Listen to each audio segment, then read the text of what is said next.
Allô tout le monde, j'espère que ça va bien, c'est Eve, bienvenue sur ma chaîne, j'espère que vous allez bien.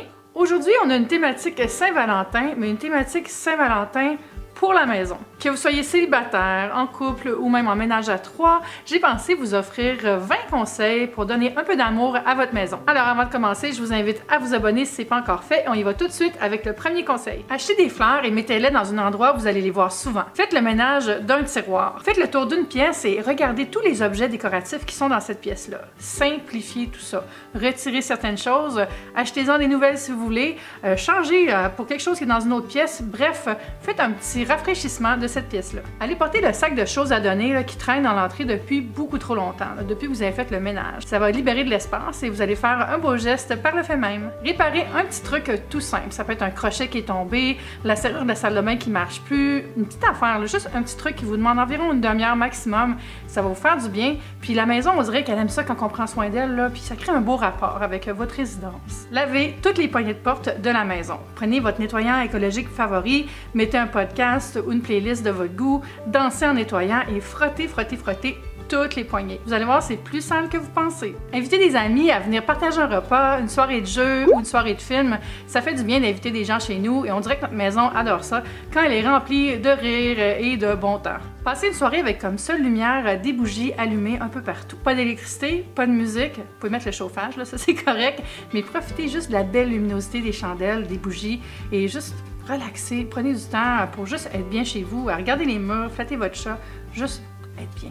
Organisez tous les manteaux qui sont dans le hall d'entrée ou sur la patère. Voyez s'il y en a que vous n'avez pas encore porté cet hiver et donnez-les. Je fais une exception, bien sûr, pour les vêtements de sport, les vêtements spécialisés. Utilisez votre diffuseur à huile essentielle à tous les jours pendant une semaine pour faire comme une petite cure par les odeurs, une cure de bien-être par les huiles. Moi, j'aime beaucoup les mélanges à l'eucalyptus ou à la lavande. Il y en a des super beaux chez Pure Essentiel, au Naturiste aussi, ou celles de Maison à vendre, je les aime vraiment beaucoup. Parlant de bonnes odeurs, cuisinez quelque chose qui sent bon.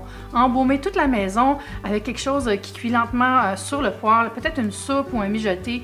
Donnez à la maison cette ambiance familiale du bon repas à venir. Faites votre lit à tous les matins pendant une semaine. Vous allez voir, juste s'occuper de ce petit détail-là, ça rend le moment de se coucher beaucoup plus agréable. C'est pas très grave de pas faire son lit à tous les jours, là. On comprend ça, on est pressé le matin, on s'en va.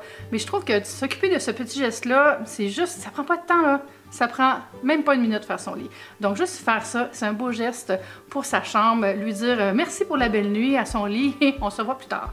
Appréciez la sensation d'arriver chez soi après une longue journée. Quand vous ouvrez la porte, là, comment vous vous sentez? Est-ce que vous êtes accueilli? Est-ce que vous êtes bien?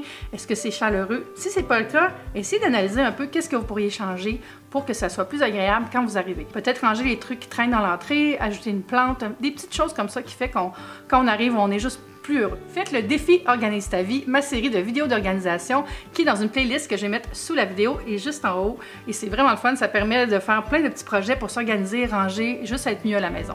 Ouvre une nouvelle bouteille de savon à main qui sent merveilleusement bon. Lave tous les jetés et les couvertures qui te servent de doudou télé pendant que tu regardes du Netflix ou tes séries. Là. Fais un bon nettoyage de tout ça et remets les belles couvertures, les jetés partout, super fraîches, qui sentent bon et prêtes pour une autre série, un autre marathon télé. Évaluez et ajustez l'éclairage dans une pièce de la maison. Est-ce que vous avez juste une ampoule nue au plafond? Est-ce qu'il y a assez de sources de lumière? Est-ce qu'elles sont assez différentes? On ne veut pas avoir juste une lampe torchère dans le coin, c'est le fun d'avoir une lampe sur une table basse, peut-être des bougies dans un plateau. Essayez de changer un peu tout ça pour avoir plusieurs sources de lumière et créer des ambiances. Là, c'est plus long, mais faites le grand ménage d'une pièce. Videz-la au complet, triez les objets, lavez les murs, lavez le plancher, lavez les gros meubles aussi qui sont dans la pièce. Remettez tout ça, faites le tri. Et vous allez voir, ça va faire beaucoup de bien à cette pièce. Parlant de pièces, là, évaluez qu'est-ce que vous faites dans chaque pièce et si vous ne pouvez pas redonner une vocation à différentes pièces ou à différents coins même. Si vous avez une chambre d'amis qui sert seulement 3 fois par année, mais que vous rêvez d'avoir votre gym à la maison, mais ce serait peut-être plus intelligent de transformer cette pièce-là en gym. Donc évaluez chaque petit coin de la maison, chaque pièce et voyez si vous l'utilisez vraiment à bon escient. C'est pour ça que moi j'ai décidé de faire mon studio dans la deuxième chambre chez moi. Avant c'était comme bureau, chambre d'amis peut-être, mais là j'ai tout mon équipement, c'est correct de le laisser sortir, c'est la destinée, c'est la vocation de cette pièce-là. Et finalement là, oubliez la perfection. C'est OK si votre maison ne ressemble pas au manoir des Lodges dans Riverdale. L'important c'est que vous soyez bien chez vous, en paix, accueillis, protégés, confiant, juste heureux. Si vous avez aimé cette vidéo, je vous invite à la partager dans vos groupes Facebook, tu sais, les groupes de mieux vivre, minimalistes, tout ça. Vous pouvez aussi donner un petit thumbs up et vous abonner, ça m'aide toujours beaucoup. J'espère que vous avez passé une belle Saint-Valentin. Moi, je vais vous dire à bientôt et je vous embrasse. Bye!